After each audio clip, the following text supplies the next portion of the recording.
Hey guys, this is Comic Uno, and today I'm doing Comic Uno's Best Comics of the Week, and this is the show where I review all the comics I read this week in one show. We go least favorite to best pick of the week and everything in between. But before I get started, I want to say thank you so much for giving all your pick of the weeks from last week. We're going to continue to do that, so please, in the comments below, leave your pick of the week for this week, and in the next show, I'll announce what the viewer pick of the week was. At the end of this episode, I will reveal what the viewer pick of the week was from last week. Also, another note, I have a Kickstarter coming up for Father Like Daughter issues 1 through 7. That is my comic book that I wrote. It's about a high school girl. Father left her to become a full-time superhero. Everyone in the world loves him except for her, and then she inherits his abilities. There's a lot of exciting stuff that's going to happen in this issue. A lot of great variant covers for this issue as well. That is being released November 9th, and I wanted to let you guys know about it because we also have, for the first 48 hours, huge discounts for the book. So it's going to be $20 to digitally catch up for the whole thing, and then also half off for the physical issue for the book in those first 48 hours. So hopefully you guys could go check it out. And I have a link in the description below to follow the page so you could be notified when the Kickstarter goes live November 9th at 2 o'clock. I'm planning to release it. So please follow it. It, also helps the analytics and helps the page. Now, getting into this week's review. I had a pretty modest amount of comics this week. I had about 12 books, but there were some big books that came out. I did get the TMNT New Ronin, or not New Ronin, Last Ronin, whatever Ronin book. I didn't do a review because I usually don't read TMNT. I'll probably read that later on, but I know it was a big spec issue because they didn't have enough issues that they ended up printing, and something happened with that, so there was half the amount of issues for cover A that would normally come out and what people pre-ordered for, so it ended up being more of a rarer book, so I ended up picking up, and I heard good stuff about it too, but I just wanted to let you know that was part of my haul as well. But number 12 for me this week is Strange Academy, issue 4. I had to see what number it was. I did get the Alex Ross snapshot cover.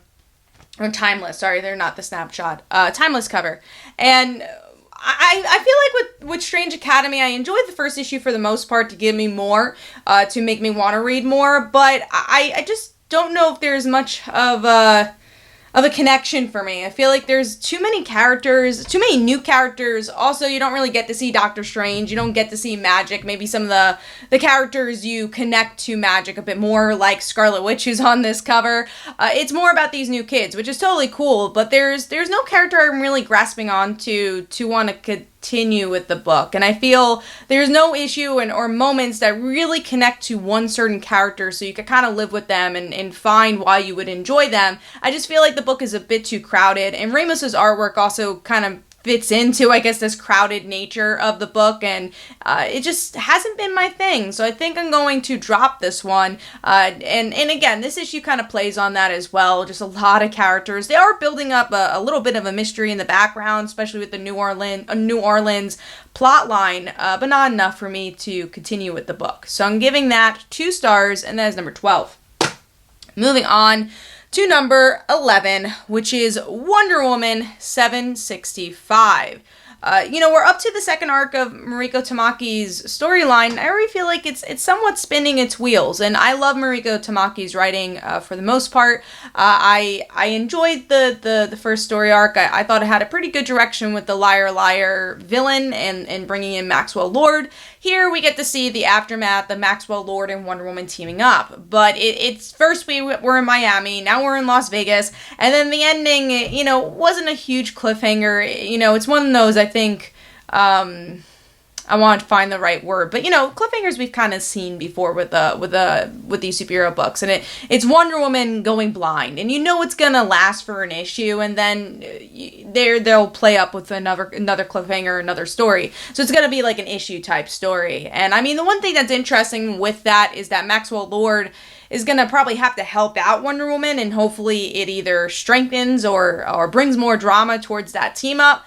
But yeah, I didn't feel like there was much momentum for that relationship in this issue, and I just haven't been liking the second arc as much. Hopefully things start to pick up, especially between Maxwell Lord and Wonder Woman's relationship. Artwork as well, it's stronger than what we had with the last artist, but facial expressions I feel like could be stronger overall. So Wonder Woman issue 765 gets 2.5 stars, and that is number 11. So we are moving on to number 10. And number 10 for me is X of Swords, whatever this thing is called now, Stasis. I thought it was X of Swords, X of Stasis, but I think it's just Stasis.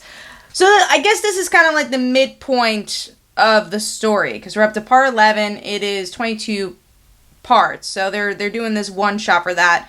And, there's definitely parts I enjoyed about it, mostly, like, when we talk about the X-Men. Like, when we actually get to see everyone who has their swords, they're kind of do this Hunger Games prologue where they all go to their separate quarters, but I guess the twist is that they all have these cards and they find out maybe some information about themselves that they would have not thought, and we have that with Storm being, like, the bringer of death, and then Apocalypse, his, future, or I guess fortune, is that he's connected to his lover, so that's kind of gonna be his story. He's not the bringer of death as you would think in this story.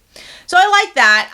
But that's towards the end. It was like a couple of pages, and I'm like, oh man, I kind of wish we got more of that, more of the X-Men, more of those character moments. The rest of it is talking about the Horsemen, the background of Apocalypse, and I'm like, oh man, and some of also the Excalibur stuff. So if you've been following Excalibur, there's a lot of mythology from that, and honestly, I haven't been following Excalibur. I don't really like Excalibur. It's just not my thing. I'm not like a big medieval times. See, I couldn't even think of the word. Medieval times type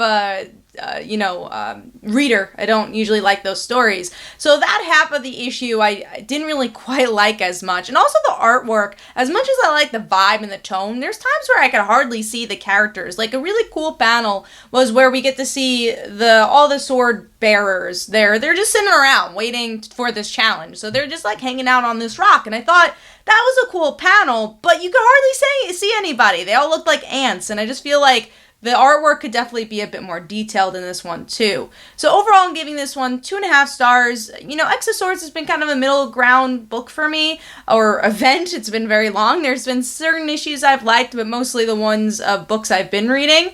And I just wanted to, pick up. I want to get to the swords part. We're still in prologue land. They're going to their quarters. Let's see some fighting. Let's see some character moments. So I'm giving that 2.5 stars, and that is number 10. Moving on to number 9. This is The Amazing Spider-Man issue 51. This is not an LR book. I don't understand why we need these LR books. That will be next week. I believe we have an LR book. But there's some moments I enjoyed about this issue. I like the teases to One More Day, but I also kind of dislike it because I feel like all they are is teases. I hope that Marvel's not trolling us, and that's, are they using something that we want just to say, oh, we're gonna do One More Day, never mind, we're not gonna do it. There's just too many clues to it, and again, we're up to issue 51, and we haven't really gotten any moment or movement for that storyline besides oh, we might do something with it. So, yes, kind of liked it, but I think mostly didn't, because stop teasing, give us something. And I also don't like the Spider Friends being in this issue. Now, I love a lot of the Spider Friends characters, pretty much all of them, but making them these demon characters, controlled by Kindred, it doesn't highlight why they're great characters, and they're just kind of feel like they're just there. And then, the psychedelic aspect of the Doctor Strange story, again, teasing maybe some of the One More Day stuff, but didn't really do much for me. And it's not really until the end we get any movement to the story, because most of it is just Spider-Man trying to find Kindred and be like, okay, do I want to fight Kindred? I don't know. He's kind of scary. And by the end of the issue, we see a party, because we have Kindred invite Spider-Man with all these dead bodies that he knows and loves, and they finally come face to face, which is great, but it took until the end of the issue, and the rest of it kind of felt like it was spinning its wheels a bit. So, The Amazing Spider-Man issue 51 gets 2.5 stars, and that is number 9. Moving on to number 8, which is Power Rangers Drakkon New Dawn issue 3. We also have a lot of Power Rangers books coming up in November, because we had the Mighty Morphin, and I believe the other Power Rangers book coming out as well. And I've actually felt like this one was the strongest out of the whole miniseries. I didn't love the last issue, but this, I felt like it tackled the world pretty well. I like that Jason with all his trauma, was trying to figure out what his role was as a Power Ranger, and they all end up coming together, giving like their Power Ranger energy and power to the rest of their army, and they all shared it, and they're able to defeat the bad guy for a little while. And then we have this kind of cliffhanger where I'm like, oh, that's cool, but I'm also a little disappointed because I don't know if we're going to get more of this, and that's with Andros from In Space, I believe. And I'm like, cool, there's another character that appears, and he might be evil. And that's interesting. Why is that the cliffhanger? It's the end of the series. Are we getting more of this? So I was like, oh, that's a cool cliffhanger. Also, the reason this is a little lower is because I really didn't like the art too much. I felt like it was really muddy. Couldn't really enjoy some of the action scenes. Even some of the character designs are kind of weird to me. It kind of looked like they were wearing like hockey gear for the most part. Maybe because that was like the muddier coloring as well. But just wasn't a huge fan of the artwork for this one. But overall, giving it 3 stars. I think there were some good shining moments, especially between the core Rangers and them figuring out what being a Power Ranger actually means. So I thought this was one of the stronger issues. Next up is Batgirl issue 50. This is actually a big spec issue for the week because it's the first appearance of the new Batwoman from the new TV show. So she is a new character from the show, and she doesn't have a comic book appearance. So I guess they're like, before the show, she needs to be in the comic. And I mean, they haven't done that with all the characters. Like Sarah Lance is, a new character, and I don't remember them really doing that for the comics, but they do it for some characters. So, yeah, we have her first appearance. It's like $25 already on Wednesday. I'm curious to see if that's going to escalate, A, as the show comes out, depending on if people really like season 2, and B, just as the week goes on. So this is already a pretty big issue, I guess, because, they printed it as much as they usually do, and it's not like a Batman book. It's kind of more their mid-tier book. So, curious to see if you guys ended up getting that one. Definitely let me know in the comments. But I usually read Batgirl, so it's on my pull list. I never not read Batgirl. It's no matter what, I'll always end up picking it up because it's one of my favorite franchises in comics. And I like the last arc. I enjoyed the last arc with the Joker War. I thought that was probably one of the strongest we've gotten in this era of the Rebirth books. I feel like it's kind of been middle ground for me for the most part for Batgirl. So I enjoyed that and the emotional impact of that. But the epilogue was kind of disappointing. It was kind of middle ground and a little bit forgettable. It did feel like it was just the end of a creative team and not of this series, because a big thing is that we don't know if we're gonna be getting more Batgirl anytime soon. Now, I know she'll probably be appearing in Batman, and we had her in Batman 3 Jokers, and maybe we'll get a different mini-series or something, but we won't have, as of right now, an ongoing with Batgirl. So just to kind of leave it on a simmer was a little disappointing. I do feel like they wrapped up the stories that they were going for, but it kind of felt like just the same things we've always gotten. Like the Jason Bard stuff is like, I guess we'll try this out, and I'm sorry for everything I've done to you, and we've seen that story before with them. And then same thing for Barbara and her father. They've had a big strain, and it's, Barbara's like, maybe I should reveal my identity. Nah, I'm good. So it's kind of like the same things we've just been seeing with the character, and I kind of wanted something a bit more surprising maybe, or just a big bang. I will say something I enjoyed about this issue, though. It is double-sized, and usually when there's secondary stories, I'm not a huge fan of them. Because it's hard. You might like one secondary story and not like the other one. They're definitely hard to appease everybody. But overall, I definitely like that last one. The middle one, I guess the first one was okay for me, but the artwork was good. But the last one with the Dungeons and Dragons, I thought that was a lot of fun and a good way to kind of end the issue.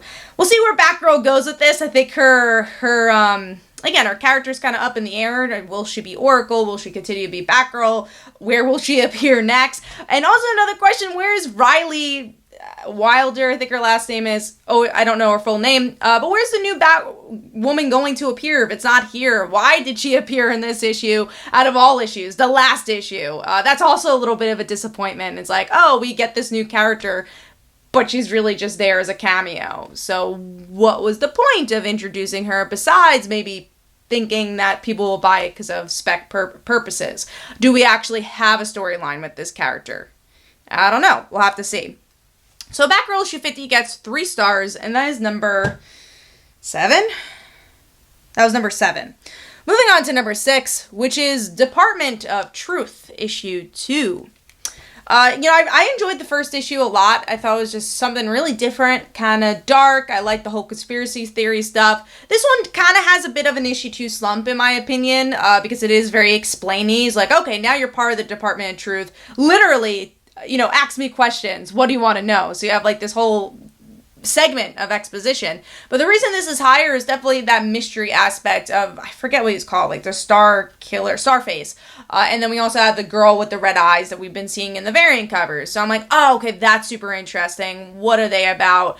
He saw them as a child. Why is that haunting him? I also liked his relationship with his husband, so we get some grounded elements to it. As I said in the first issue, the artwork is not particularly my thing. I do think it fits the story well because it's kind of muddy and scratchy because you want to kind of keep that veil of mystery, but it's not completely my thing. We'll have to see how that continues as the series goes on, if I'm able to get used to it. But overall, it was a pretty good issue. Like I said, I think the mystery was pretty well done here, even if it was a little bit of an info dump for this one. So Department of Truth issue 2 gets 3.5 stars, and that is number 6. Moving on to number 5, which is Chew, issue 4. I really like the ending of this issue, and I kind of forgot what happened in the last issue. It hasn't even been that long, but starting to read the prologue, and I'm like, okay, they're like going back to the past, and they're talking about this bird flu, which I guess is part of the Chew mythology. I should also say I've never read the original Chew. This is my first introduction to Chew. And we then go into this other side story with Chew and ending up, I guess this was before her killing. But yeah, we're seeing her use her powers a bit more and then her cross paths with her brother. So in the end is where this issue really picks up, and why it's in my top 5 is where we get to see they go to the family dinner and her brother finds out that she killed somebody. And now it ends on a bam. You're like, who shot somebody? What's going on? How's this confrontation going to work? Also, the artwork is really good for this book. I love that it kind of feels like a Saturday morning cartoon for something that has a lot more darker elements for this. So Chew issue 4 gets 3.5 stars. It's definitely not a perfect issue. I feel like it doesn't really get into the meat of it until like the last 5 pages. But the last 5 pages were really good. So weighing it to my top 5 here. And like I said, the artwork was really good for the book too. So that's number 5. And that was 3.5 stars. Moving on to number 4, which is Suicide Squad issue 10. This is the penultimate issue of Suicide Squad. And it was a pretty by the numbers penultimate issue, definitely more action heavy. We get to see some revelations with Blue Beetle, which we knew from the last issue. We get a bit more information about the girl in the tube, which was Lola, and she starts to explode. How are the Suicide Squad going to save the world? How is this going to be related to Black Mass? We get some pretty good fights between the team and Black Mass. So very action heavy, not as much of an emotional issue as I thought it would be, especially with the death of Deadshot. And I'm sure next issue will be that emotional epilogue, but I kind of wanted a little bit more here. But at the same time, it's understandable because they're in the middle of an action sequence. You can't just stop and say, oh, Deadshot, I need to mourn for you. So I understand why you have to wait for the next issue for that. But I kind of wanted that more than the action. But the action is still good, and the artwork is really good for this book, so that makes it very helpful. And there are some small character moments I enjoyed, especially between Wink and the Wing Girl. I don't remember her name. I want to say it's Blink, but I don't think that's right. But yeah, those two characters I think had some good character moments in this one, and that definitely elevated the issue for me. So giving that 3.5 stars, and that's number 4. Moving on to number 3, which is the Immortal Hulk issue 39, and this is a gruesome issue. So if you like the twisted horror aspect of the Immortal Hulk, this is definitely the issue for you. Joe Bennett, I believe, Joe Bennett did do this issue. I was like, if it's not Joe Bennett, it's a really good person who copied his style. But yeah, Joe Bennett did this issue, and it's twisted. We get to see a bit more between Bruce and his father, that confrontation, the emotional turmoil Bruce has gone through because his father was abusive and just how bad of a guy he was. And this all is happening in Bruce's head. And, Leader playing Puppet Master literally as this goes on. And then there's some twisted literal twisted moments we get to see with Hulk and bodies being disformed, and it was definitely an interesting issue to progress the story. I enjoyed the emotional beats a bit more in this issue, and again, visually, it was interesting issue, and exactly what you sign up for with the Immortal Hulk, and I'm glad we got more scenes like that, especially as a cliffhanger. So Immortal Hulk issue 39 gets 3.5 stars, and that is number 3. Moving on to number 2. Now this book literally was announced this week that it was returning, which I'm extremely happy about because I am a huge fan of this comic, and I've really, really missed it, and that is Runaways issue 32. Love that Carolina cover as well. And this got 3.5 stars, so it's a little lower than I normally would put Runaways, but it was also more of like an epilogue of a really big issue / story arc with the J-Team. So we had all that happening, and now it's the aftermath, and the kids not being able to trust themselves because they're like, oh man, how could we be so stupid to trust an adult? And then we really get to see how that affects each other's relationships as well, and them not trusting each other. Carolina is dealing with being really, really sick right now, so she's very weak, and I was a little sad we didn't get to see too much of her in this issue. There's very little Carolina, but I think all the other characters had a moment to shine, especially because Gert wants to go back to high school. And is there an ulterior motive? We'll have to see. And then Gibbs going to high school, so I'm actually pretty excited to see where that goes, and Chase is getting a job, and Nico's dealing with the stuff with Carolina. So I feel like everyone had a pretty good role in this issue. I don't know if it was the most exciting issue, but I feel like if this had come out right after the J-Team one, it would have been a nice breather issue, but because it's been so many months, you're like, oh man, that's it?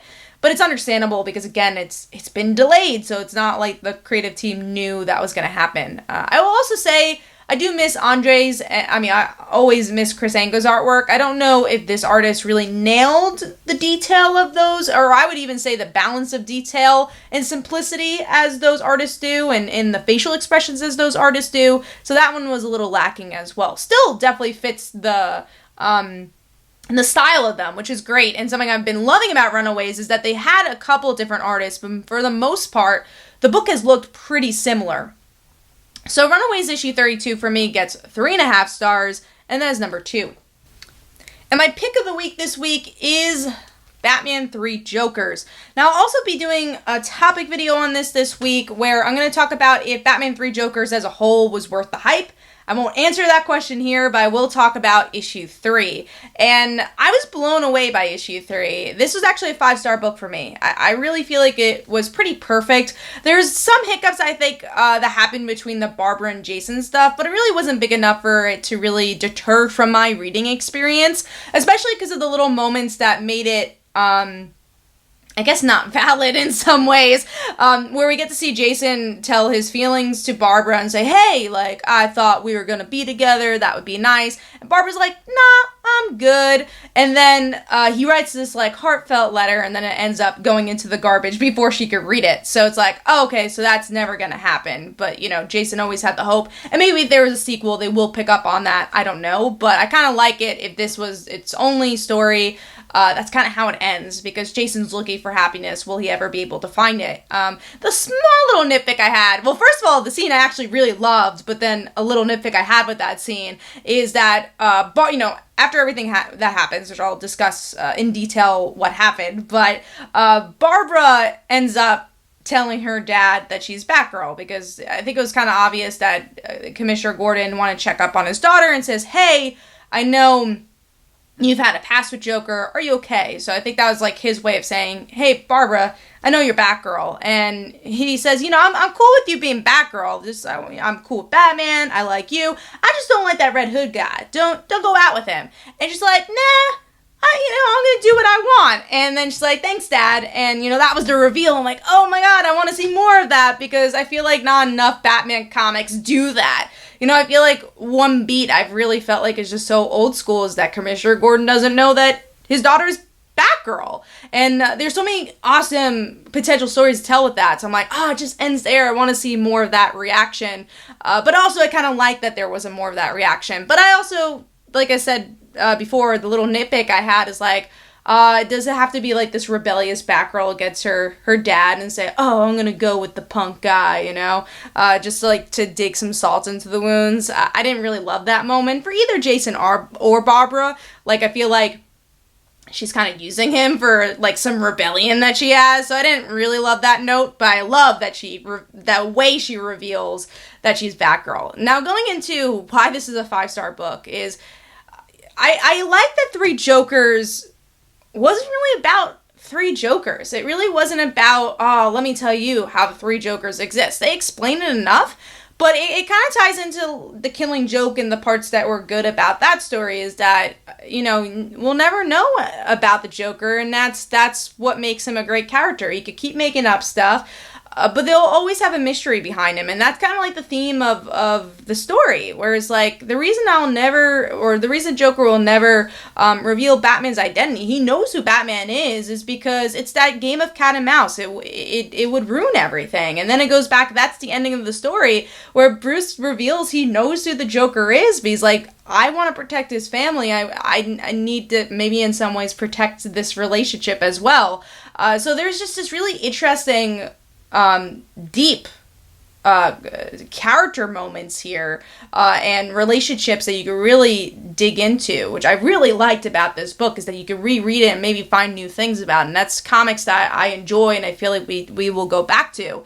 And it also feels different from other Batman verse Joker stories, and now's the worry with something like big as this. It's like, is it going to be the next Killing Joke? Is it the next death of a family? And no, it's its own thing. I feel like this was very character-driven. It was really about each and every character that has dealt with the Joker, dealing with their trauma in their own way. And I feel like there's enough spotlight on Batgirl, there's enough spotlight on Jason, and there's enough spotlight on Batman. And the big moment for Batman here is that Joe Chill is sorry for the stuff he did.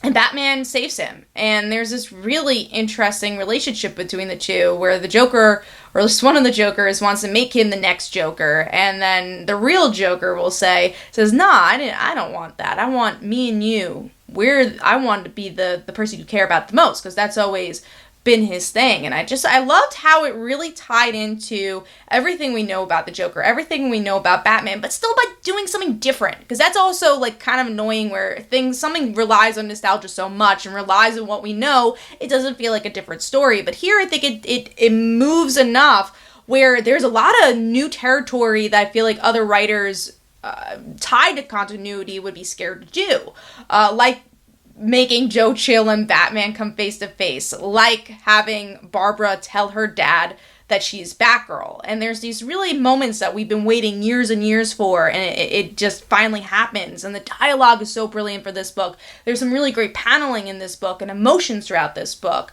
I really thought it stuck the landing. I really enjoyed this issue. And like I said, I'm going to talk about the series as a whole on Friday. But book 3, man, really, really enjoyed it. So I'm giving that 5 stars. That's my pick of the week.